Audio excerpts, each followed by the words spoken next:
आज पाऊस सुरू होणार आहे। त्याच्यानंतर बीड अहिल्यानगरकडे देखील पाऊस आज दुपारच्या नंतर सुरुवात होणार आहे, पण रात्रीच्या नंतर वाढत जाईल। त्याच्यानंतर इकडं संगमनेर अकोले, संगमनेरला चालू झाला आहे, अकोलेकडे आता थोड्या तिकडे देखील सुरुवात होईल। आणि इकडं परभणी जिल्हा, नांदेड जिल्हा, त्याच्यानंतर हिंगोली जिल्हा, बुलढाणा जिल्हा, इकडं जालना जिल्हा, संभाजीनगर त्या भागात देखील आज दुपारनंतर बऱ्याच भागात सुरुवात होणार आहे। अमरावतीकडे सुरुवात होईल, नागपूरकडे होईल।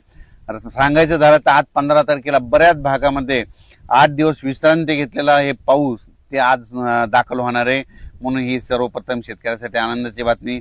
जालना जिल्हा, लातूर जिल्हा, धाराशिव जिल्ह्यात अद्यापर्यंत पाऊस पडलेलाच नव्हता, काही भाग सोडूनच दिलेला आहे। त्या भागात देखील धाराशिव जिल्हा, लातूर जिल्ह्यात देखील आज बऱ्याच भागात पाऊस होणार आहे। पण राज्यात मात्र आज पाऊस सुरू झाल्याच्या नंतर दररोज उद्या 16ला ते आणखीन वाढत जाईल, 17ला आणखी परत फरक पडेल, पुन्हा 19च्या नंतर पुन्हा आणखीन जास्त पाऊस वाढत जाणार आहे। 22 तारखेच्या नंतर पुन्हा काय होणार आहे, एक लो प्रेशर, एक चक्रीवादळ आहे, त्या चक्रीवादळ येणार आहे आणि ते चक्रीवादळाच्या पाठीमागे परत एक चक्रीवादळ, एक प्रणाली तयार होणार आहे।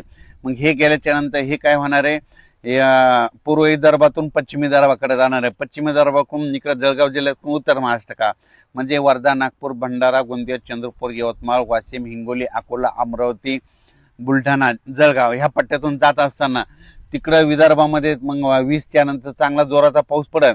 पण तिकडं जर जास्त पाऊस पडत असल्यामुळं मराठवाड्यामध्ये परभणी, जालना, संभाजीनगर या भागामध्ये रिमझिम पाऊस सुरू होईल, बऱ्याच भागामध्ये रिमझिम पाऊस पडणार आहे, म्हणून हा अंदाज लक्षात येतात।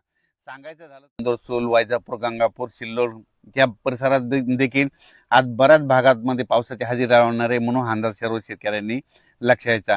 त्याच्यानंतर तेलंगणात देखील काय होणार आहे, डोंगरी तहसील तिकडे देखील आज बऱ्याच भागामध्ये पाऊस होणार आहे। पण 17-18च्या नंतर तिकडे तेलंगणातला देखील पाऊस वाढणार आहे, म्हणून हा तेलंगणातल्या शेतकऱ्यांनी अंदाज लक्षात यायचा। इकडे छत्तीसगडकडे चांगला पडणार आहे, मध्य प्रदेशकडे इकडे खंडवा तिकडे देखील जास्त राहणार आहे, बैतूलकडे देखील जास्त राहणार आहे, म्हणून हा अंदाज त्यांनी देखील लक्षात यायचा। सांगायचं झालं तर राज्यात मध्ये आता आज एवढे दिवस थांबलेला पाऊस आज 15 तारखेपासून बऱ्याच भागामध्ये दुपारनंतर काही ठिकाणी 2:30-3च्या नंतर सुरुवात होणार आहे, काही ठिकाणी 5:30-6च्या नंतर होईल आणि काही ठिकाणी रात्री 8-9च्या दरम्यान सुरुवात होणार आहे, म्हणून हा अंदाज लक्षात यायचा। उद्यापासून ते पाऊस वाढत जाणार आहे।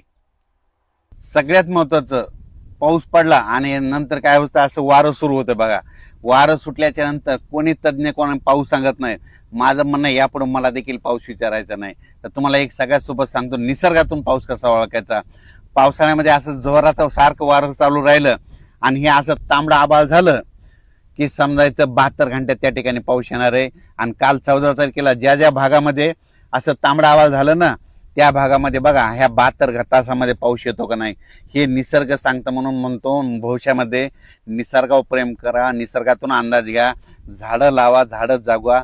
भविष्यामध्ये हे तापमान कमी करायचं असेल तर झाडं लावावं लागतील, म्हणून म्हणतो भविष्यामध्ये अंदाज घ्यायचा असताना निसर्गावर प्रेम करा, निसर्गाची सेवा करा, झाडं लावा, झाडे जगवा। नंतर सगळ्यात महत्त्वाचं, लातूर जिल्हा, धाराशिव जिल्हा, सोलापूर जिल्हा, बीड जिल्ह्यातला काही कडाष्टीचा पट्टा, त्याच्यानंतर नांदेड जिल्हा, देगलूर, उदगीर, अक्कलकोट ह्या परिसरातल्या शेतकऱ्याला सांगू इच्छितो, तुमच्यासाठी आनंदाची बातमी। आजपासून म्हणजे आज 15ला जे पाऊस सुरू होईल, 16ला तुमचा पाऊस आणखीन वाढणार आहे, त्याच्यानंतर 17च्या नंतर आणखीन जास्त फरक पडणार आहे।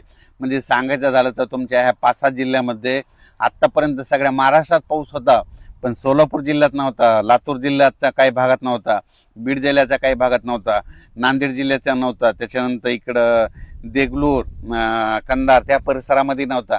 तिकडं मात्र आता आज 15 पासूनच तिकडं पाऊस सुरुवात होईल, 16ला आणखीन वाढेल, 17ला जास्त वाढेल, 18-19 आणखीन वाढत जाईल, म्हणून त्यांच्यासाठी आनंदाची बातमी। तुम्ही घाबरू नका, तुमच्याकडे देखील